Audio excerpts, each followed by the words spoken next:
Saya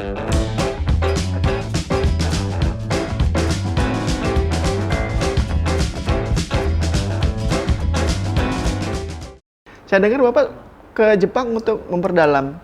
Memperdalam apa nih? Ini salah satunya adalah otorita IKN juga. Atau ada? Ya, ke Jepang kemarin sebetulnya kita kebetulan diminta sebagai pembicara. Kebetulan kemarin di sana dengan inisiasi kegiatan Kedutaan Besar RI Tokyo untuk Jepang ya. Kedutaan Besar RI Jepang, Pak Heri Ahmadi itu mengundang sebetulnya dalam kegiatan Japan Indonesian Forest Talk. Itu tahun ketiga ya di Tsukuba Prefecture ya, dan itu bekerja sama dengan beberapa mitra, termasuk dengan Tsukuba University, kemudian juga dengan Sumitomo Forest Company begitu.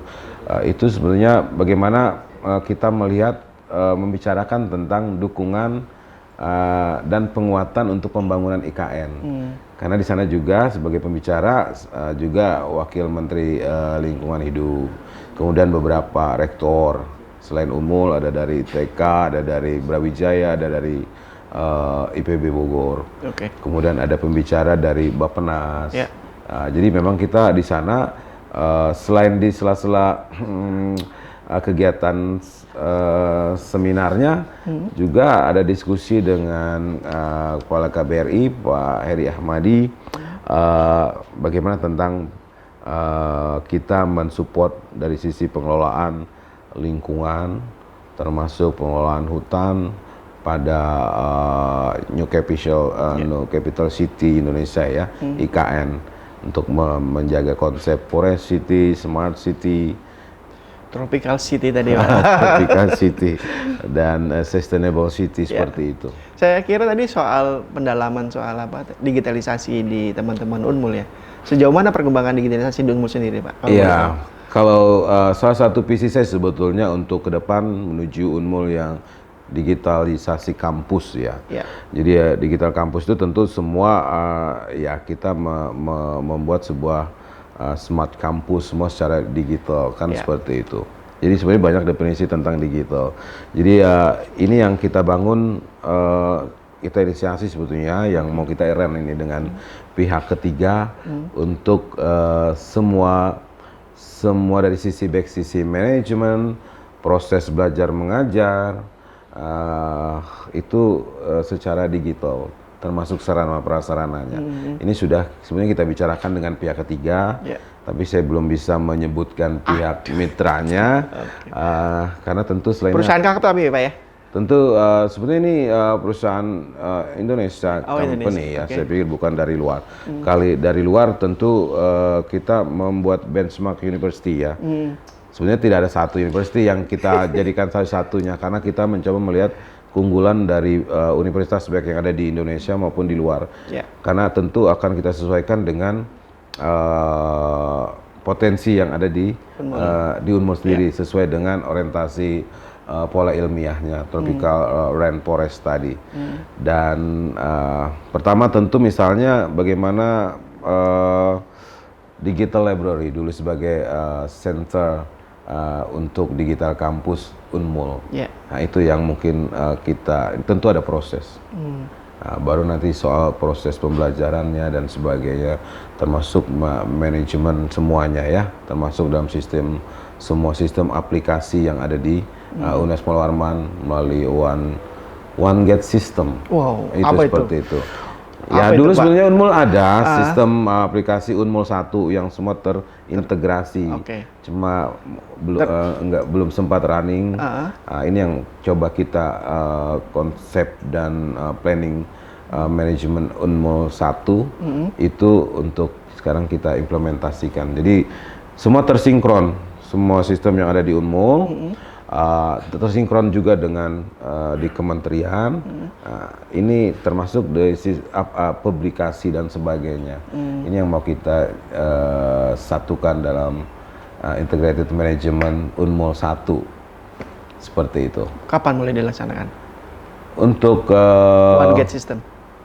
Saya pikir di awal tahun 2024 ke depan itu sudah semua udah One Gate System. Ya sudah implementasi. Oke. Pak, tadi kita bincang secara mendalam soal internalnya Unmul, tapi ada juga salah satu poinnya adalah pengabdian masyarakat. Dan ada MOU juga soal bagaimana mengelola masyarakat di IKN sendiri. Nah, itu seperti apa yang dilakukan oleh IKN? Ya, oleh Unmul?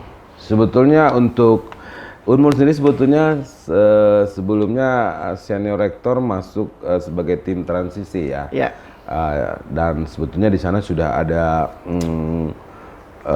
istilahnya action program pemberdayaan masyarakat.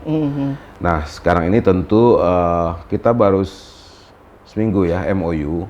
Nah, sebetulnya setelah itu akan ditindaklanjuti PKS antara di bawah Kepala Badan Otorita deputi, level deputi dengan nanti dengan fakultas ataupun lembaga di Unmul. Nah, jadi untuk yang terkait dengan community services itu tentu nanti LP2M yang akan bekerjasama dengan salah satu deputi pemberdayaan masyarakat yang ada di IKN, ya di Badan Otorita. Ya. Nah, sehingga apa saja programnya itu tentu nanti akan menjadi substansi yang akan dibicarakan, termasuk dengan deputi yang lainnya. Ini akan bicara lebih ke sosial kultur berarti Pak ya? All in semua. All in. Jadi tidak hanya satu bagaimana melihat sebuah kebijakan, melihat juga mempertimbangkan kearifan lokal, local wisdom, kemudian bagaimana memberdayakan masyarakat, bagaimana menyiapkan secara psikologi masyarakat kita bisa adaptif, bisa istilahnya dan bisa malah berkontribusi secara aktif di dalam pembangunan ibu kota Nusantara. Sejauh ini ada peran Unmul untuk membuat entrepreneur dari masyarakat lokal kah atau? Ya, ini yang sudah adalah parsial-parsial. Parsial-parsial. Ya. Tapi masih dikendali Unmul ya? Ya, ini yang ke depan yang dengan ikatan MOU antara Unmul dan Badan Otorita ini secara melembaga. Kalau kemarin kita Unmul secara personal banyak sekali terlibat sebagai expert, tenaga ahli di dalam kegiatan-kegiatan, apakah itu pemberdayaan masyarakat, apakah itu kegiatan pengkajian dalam suatu aspek di ibu kota, pembangunan ibu kota Nusantara. Nah, ke depan ini sudah dalam satu kelembagaan. Ya. Nah, itu apa yang akan dilakukan secara lembaga? Secara parsial sudah, secara lembaga mungkin dalam waktu dekat nih yang akan dilakukan Unmul? Ya, sebetulnya misalkan bahwa apapun kerjasama dari teman-teman baik melalui Badan Otorita maupun yang berada di sekitar stakeholder yang di ibu kota Nusantara itu tentu secara formal, secara melembaga ada semacam baik perjanjian kerjasama secara kelembagaan sehingga kita menugaskan staf ataupun dosen kita benar-benar karena penugasan atas lembaga sehingga output yang dihasilkan itu benar-benar emang dari bukan tanggung jawab individu tapi tanggung jawab kelembagaan. Unmul sendiri sebetulnya secara aktual dalam 60 tahun dis Unmul 60 tahun ya. Yeah. Itu kita membuat buku 60 pokok pikiran. Wow. Untuk pembangunan ibu kota Nusantara. 60 pokok pikiran. Sudah ada, Pak? Sudah ada, ini tinggal naik cetak. Oh, oke. Saya minta boleh daminya, Pak. Tentu akan kita sampaikan setelah ini formal kita publish ya. Ya, oke. Pak, tadi banyak betul yang akan dikerjakan oleh Unmul untuk IKN sendiri. Perlu nggak sih Pak, Bapak melihat bahwa Unmul membentuk satgas atau badan tertentu yang artinya akan fokus ke IKN atau cukup di bawah kendali Pak Rektor? Oke, jadi sebetulnya tim itu kan kita bentuk hanya untuk memudahkan monitoring. Ya. Saya pikir dengan kekuatan yang ada kita tidak perlu membentuk tim khusus. Ya. Tim misalnya macam tim untuk penguatan IKN kita buat panitia tim tersendiri. Tentu itu tim yang masuk di sana akhirnya membatasi potensi SDM yang lain untuk mensupport. Karena sebenarnya semua yang ada di Unmul sekarang menjadi tim. Ya. Jadi semua akan dikendalikan oleh Pak Rektor nih. Okay. Jadi semua tentu rektor dengan semua support ya, termasuk wakil rektor dengan sesuai dengan tugas dan fungsinya masing-masing. Nah ini yang akan ditanyakan biasanya teman-teman di luar, Pak. Dampak politik, sosial ketika ada IKN kemudian Unmul datang di situ, apa peran yang diambil oleh Unmul sendiri? Unmul Unmul sendiri kan tidak ada kepentingan politik. Betul. Sebetulnya. Ya, tapi ada dampaknya, Pak. Tapi kita memberikan proses pembelajaran politik. Oke. Itu peran yang Unmul harus bisa bawa. Kemudian yang kedua tentu Unmul di sana sebagai bukan saja sebagai mitra, tapi mampu memposisikan diri sebagai liaison officer. Jadi memfasilitasi dan memediasi dari semua kepentingan. Nah, di situ ingin kita peran. Kepentingan apakah kepentingan politik, kepentingan masyarakat, dan kepentingan untuk tujuan pendidikan tinggi itu sendiri. Analisa Pak Rektor, dampak yang terdekat yang harus diantisipasi apa, Pak? Dampak terdekat. Dampak. Saya pikir pertama tentu kesiapan masyarakat ya. Itu yang paling penting, bagaimana itu yang harus disiapkan sehingga benar-benar ada sebuah kesiapan masyarakat kita untuk berpartisipasi dan berkontribusi secara aktif, baik secara pemikiran, jadi tidak ada lagi istilahnya pemikiran-pemikiran yang negatif terhadap ibu kota Nusantara, kan begitu. Kedua, tugas kita lah memberikan pemahaman bagi pihak yang masih mungkin ragu akan pembangunan ibu kota Nusantara. Justru yang ketiga, harapannya dengan ke depan kita harus menjaga bahwa penunjukan ibu kota Nusantara di Kaltim itu jangan sampai justru akhirnya tidak nyata. Dengan perubahan kepemimpinan. Ini menjadi sebuah komitmen saya pikir masyarakat Kaltim, siapapun pemimpin Indonesia, ibu kota Nusantara di Kalimantan Timur tetap jalan. Pak, ini yang belum mungkin ditanya juga oleh banyak teman-teman gitu.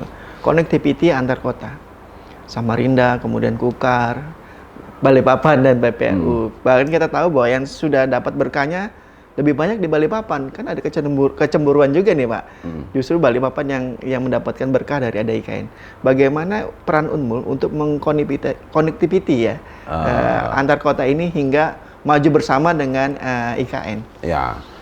Ya memang sebetulnya kita berharap bahwa dengan ditetapkannya IKN ini di Kaltim, tentu akan mendapatkan nilai positif bagi semua kota-kota kabupaten yang ada di Kaltim.